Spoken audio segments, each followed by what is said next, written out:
તમે વિચારતા હશો કે આ ટેમ્પામાં સામાન ભરીને જાય છે ક્યાં? તો વાત એવી છે કે મારી હેર બધાને બોરિયા બિસ્તર પેક થઈ ગયા. કારણ કે વાત એવી છે કે આ મકાન અમે કરીએ છીએ ખાલી.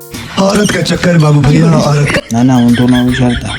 ચોમાસાને લીધે આ મકાનમાં ભરાઈ જાય છે પાણી, તેના કારણે અમે આ મકાન કરીએ જ ખાલી. તો મિત્રો આટલો બધો સામાન છે આપણે ભરવાનો ટેમ્પા. તો ટેમ્પામાં સામાન તો ભરી દીધો ને, ટેમ્પાને કરી દીધો રવાના.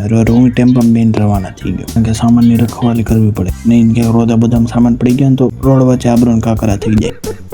આપણે બીજા ઘરે અને જો બીજું ઘર આપણે બીજા મળે અને આજુબાજુનો એરિયો કંઈક આવો છે, પછી શું આ સામાન આપણે ચડાવી દઈએ ઉપર.